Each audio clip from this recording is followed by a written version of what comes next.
It's amazing. Back in December, when we were consulting the perpetual calendar and we determined that the new year would be 1964, I had no idea just how auspicious that selection would be. It puts one in mind of just how quickly you can go from the Great Society to hey, hey, hey, LBJ, how many kids did you kill today? Nevertheless, good morning, class.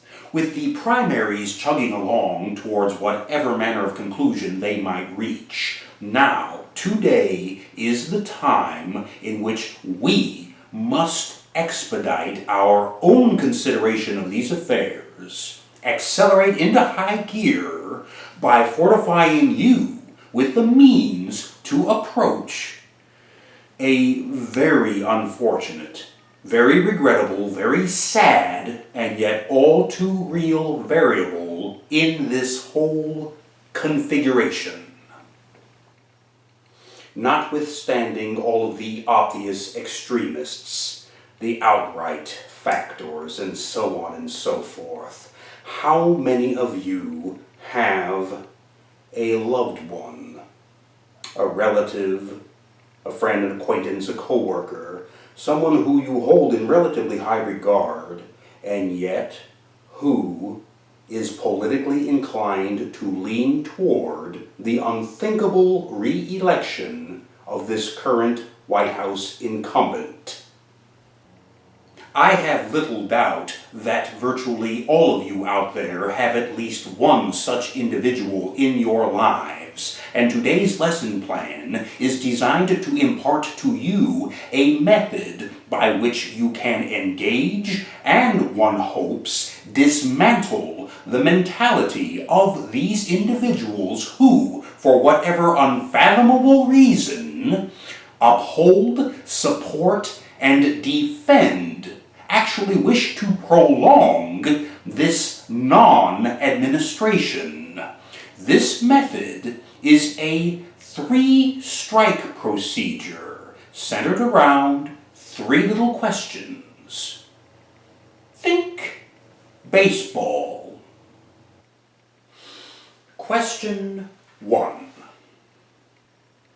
Going back to the previous presidential election, if it should be that they were not so much voting for this current incumbent as they were voting against the First Lady candidate, if it turns out that they should be so stubbornly opposed to a woman president that they would vote for him in order to be against her, as pathetic as that is, at the very least, it opens the dialogue in a slightly different direction.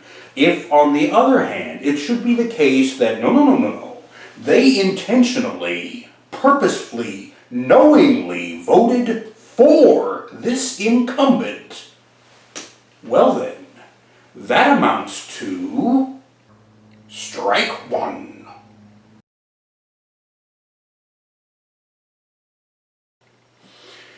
You ask these individuals to use whatever imagination that they possess and to go back in time prior to this previous presidential election at a point in time at which the notion, the very idea that this current incumbent could ever be, would ever be, even desired to be the president, had any presidential aspirations at all, the thought didn't even exist.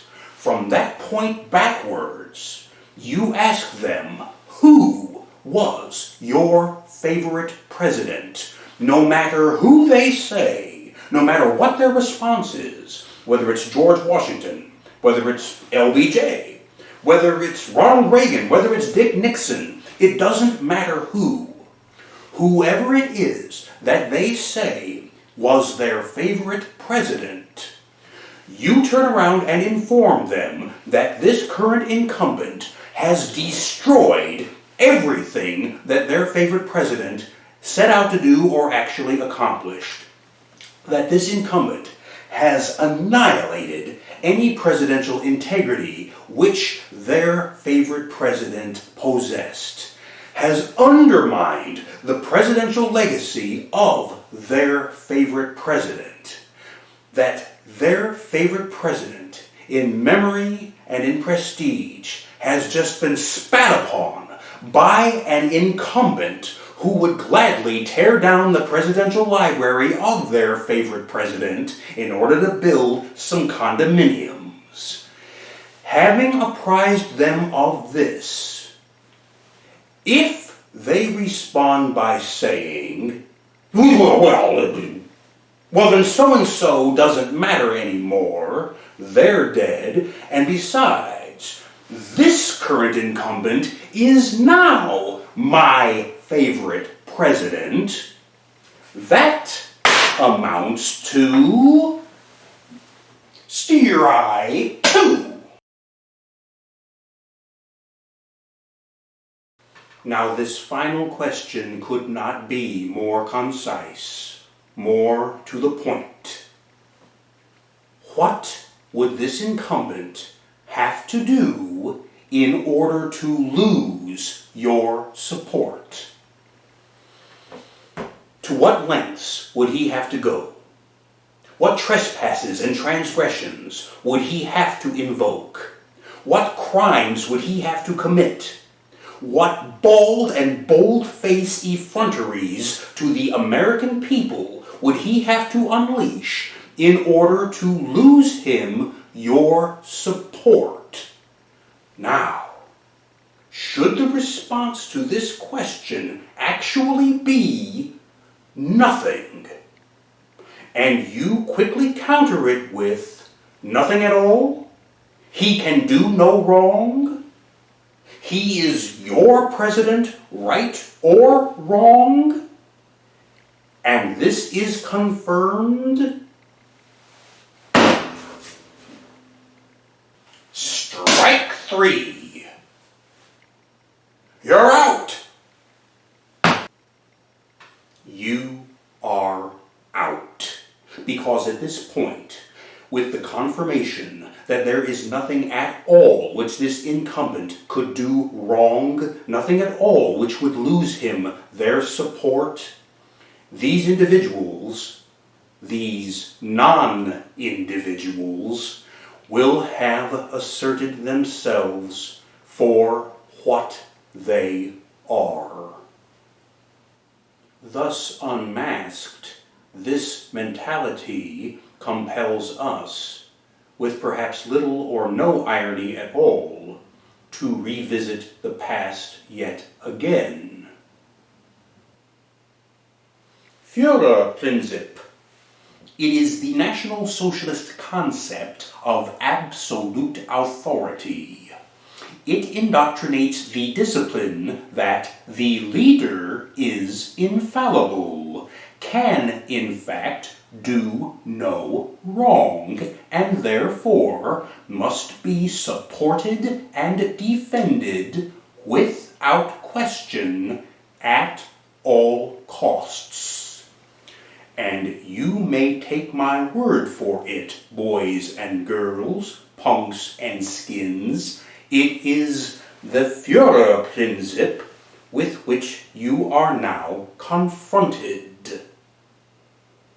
Now, I have attempted throughout this discourse to bear in mind that we are in fact potentially discussing those who you love and about whom you care, and as such I have done my best to be as genteel as I can.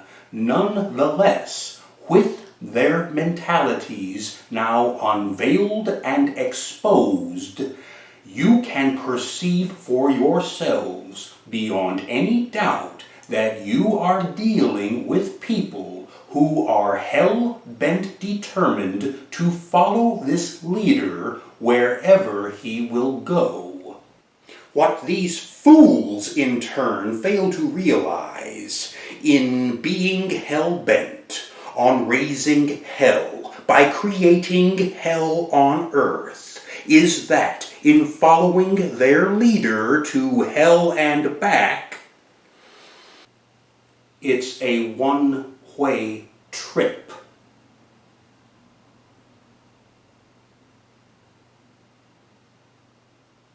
Class dismissed.